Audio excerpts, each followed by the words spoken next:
অন্যরকম এক ঢাকা। ঢাকা শহর আইসায় আমার আশা পুরাইছে। এমন ঝলমলে ঢাকা এসে প্রাণ জুড়াতেই পারে ভিনদেশি অতিথিদের। ব্যাট আর বলের সবচেয়ে জমজমাট আসর খুব কাছ থেকে দেখতে আসা বিশ্বের ক্রিকেট প্রেমীরা প্রথমেই পা ফেলবেন এই বিমানবন্দরে। তাই ঘষা মাজা শুরু এখান থেকেই। এবারও ঢাকার অসুন্দর চিহ্নগুলোকে ক্ষণিকের জন্য ঢেকে রাখার চেষ্টা চলছে। উপরে উপরে নগরীকে চাকচিক্যময় করার এই উদ্যোগ অনেকের কাছে ভালোই। তবে স্থপতিরা প্রশ্ন তুলেছেন কাজের মান নিয়ে, কারণ টেকসই সামগ্রী ব্যবহার না করার অনেক প্রমাণই দৃশ্যমান। যে টাইলসটা লাগাই দিচ্ছেন, এই টাইলসটা কেমন? টাইলস নর্মাল মোটামুটি ভালো, কিন্তু এত বেশি ভালো না, টেম্পার কম।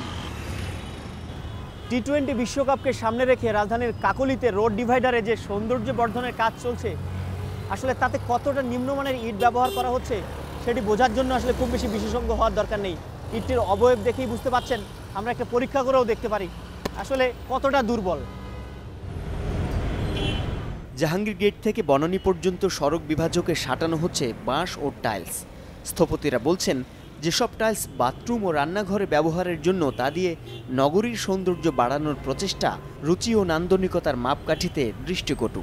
বাথরুমে যেটা টাইলস করে একটা কালো ব্যান্ড দিয়ে তৈরি করে, একইভাবে কালো ব্যান্ড দিয়ে জাস্ট কম দামি টাইলস ব্যবহার করে যে একটা পূর্ণ পরিচয় দিচ্ছে। ডিজাইনার পয়েন্ট অফ ভিউ থেকে, পরিবেশের পয়েন্ট অফ ভিউ থেকে, কমিউনিকেশনের পয়েন্ট অফ ভিউ থেকে এটা একটা ভালো কাজ নয়। একটা প্রতিষ্ঠানকে দায়িত্ব দিয়েছিল, তারা একটা ডিজাইন করেছে এবং সেই ডিজাইনটা নিয়ে কারো কথা থাকতে পারে, প্রশ্ন থাকতে পারে। তো সেক্ষেত্রে তারা কাজ যদি কোয়ালিটেটিভ না করে, আমি সব ভেঙে ফেলব। আসছে 16ই মার্চ টি-20 বিশ্বকাপ ক্রিকেটকে সামনে রেখে রাজধানীর সৌন্দর্য বর্ধনে ব্যয় করা হচ্ছে 115 কোটি টাকা। এর মধ্যে 23 কিলোমিটার রাস্তার অবকাঠামোগত উন্নয়ন আর 20.5 কিলোমিটার রাস্তা আলোয় সজ্জিতকরণ ইত্যাদি। শুধু খেলা